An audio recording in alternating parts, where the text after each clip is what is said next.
It's Dicker the kicker. Hello, party people. Today, welcome back to another video, of course. Today, we are talking about the New York Jets. And, I mean, they have been struggling. I believe we talked about the game versus the Jets, last week, maybe. The game versus the Jets was 2 weeks ago, but we got that video a little bit late. But, yeah, so, I mean, they just played the Los Angeles Chargers, and that game was hard to fucking watch at the end. I mean, Aaron Rodgers threw an interception beginning of the game to James Jr., which was not a pretty sight to see. He also got a couple of runs in, which was surprising to see. I was kind of scared from one of those runs when he ran up the middle, but I'm glad he got out. I'm glad he's okay. But it was a hard game to watch at the end. It was a nail biter. And just for them, the Chargers, to be able to have their rookie kicker kick a field, and he has a great leg to be kicking field goals. Like, it's beautiful every time. He's actually made every single field goal. I'm just pretty much just glazing this guy right now, but he is a great kicker, okay? But the fact that he's been able to really help to start his team in the time of need when Dicker the kicker is not being able to provide is incredible. Now they lost, and of course you could say, "Oh yeah, well the Jets didn't really play their best in that first half, and they should have done better." And they're going against the easy team like the Chargers, who's not been playing this best they were last year, and last year they were like 12-1 or something like that, something crazy. They lost very little games, and they made the playoffs, and then they lost to the Bills in like the first round. But they still are a good team, and they are a team to beat. But surprisingly, let's not put any shame on this man's name. I mean, Justin Herbert came out there to play, and he was playing the entire game. Yes, the refs might have ripped one from the Jets early with that Garrett Wilson alleged touchdown, which he did not score apparently because he stepped out of bounds. They should just not have called that. That could have gone down in the history books. Yet it didn't. It got overturned. 0-0 still. Yet he did still score, but took some time off the clock. It wasn't really that big of a deal. I just want to put that out there. Props to him, But just the struggle of just the Jets so far.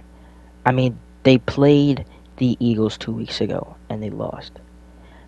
Then they played the Lions last week and they won, but it was a close game. Then they played the Chargers and they lost.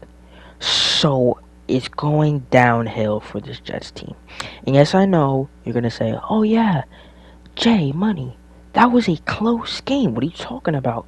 The Jets played their best, but you really couldn't do anything about, if they're on the 40-yard line, they're kicking a field goal. I mean, they're probably going to make that, especially with this star kicker out of Notre Dame. I mean, he's kicking that through the post every single time. But that first half, if Aaron Rodgers didn't throw that interception, then it probably could have been better. But it wasn't. And at the end of the day, there's nothing much you can do about that. And you just pretty much have to go out there next week and try to win. They are struggling. Even though this week 6 and week 5 has been an amazing week for all these incredible games that we've been experiencing, it has been a tough week for some teams who has been expected to come out and play. Now, next video, I will be talking about the Chicago Bears and their struggle versus the Dallas Cowboys today, which was embarrassing to be losing against Trey Lance. But we will get back to that. And that's gonna be a Trey Lance video and overviewing the Chicago Bears. So I'll do that today as well, because I am pissed as a Chicago Bears fan and a Jets fan. But the thing is, the Jets could not pull out today, and their pull-out game was horrible. And if they would have had a better chance, maybe they would have been able to pass the ball more. Aaron Rodgers would have been able to do something else than fucking run around all the time. I mean, he has good receivers. Gary Wilson was amazing today. He had like he had plenty of touchdowns. But the thing is, their defense was not able to show out today. And that's surprising because last year's defense, their defense was great. The top defenses in the league right now are the Cowboys and the Bengals. But, so I say, if you're not going to be able to stop the Chargers, the Lions, the Eagles is acceptable. But the Chargers, the Lions, if you cannot stop those defenses, you're not going to be able to get away with pretty much anything else.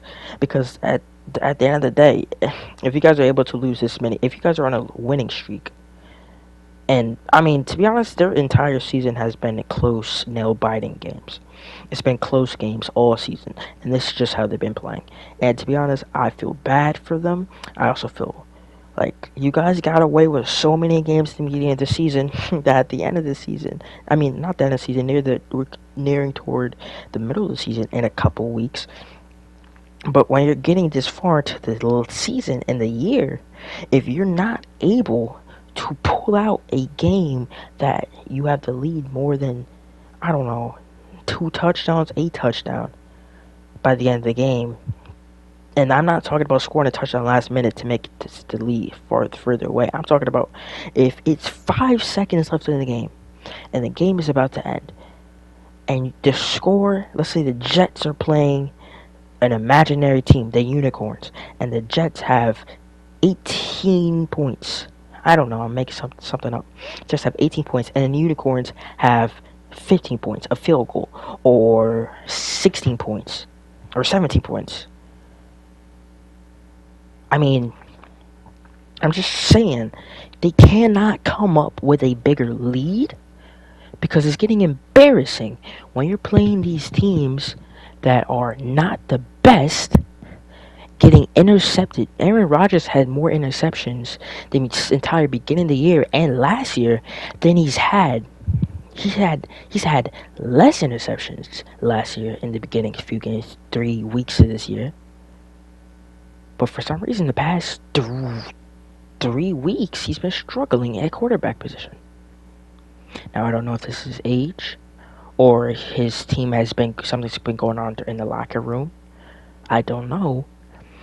But it's hurting their team. It's hurting their team. And the O-line has been protecting Aaron Rodgers, which is good. You don't want him getting injured like Dak Prescott, and we'll get to that next video. But they need help, and the only person who could do that is themselves. And quick note, Joseph and I made a podcast video earlier in the week about Zuerlein and how he did play today. He kicked 1 field goal, got that field goal in perfect, straight up the upright. It was actually a pretty high kicked field goal. I'm pretty surprised. He might have seen that video, I don't know. But he has done something for this team, and I'm proud of him. We're going to continue to keep an eye on him the rest of the season. But, I mean, it's only a matter of time before the Jets completely collapse if they keep doing what they're doing now. And Coach Saleh really needs to come up with something different, a different game plan or something. Because even though you guys have gotten away with the first few close games in the season, the beginning of the season, is looking like it's all falling down to you guys now. And you guys don't want that to happen, because if it falls down, then you guys will get hurt. So, hope you guys enjoyed the video. I will be I'm taping this on Friday, but I'll probably not post this till like Saturday or something. Saturday evening, probably Saturday evening. So you guys are probably all going to see these videos. There's going to be a lot of them Saturday evening if I don't post it today. But, hope you guys enjoyed the content we're putting out here. And yeah, peace.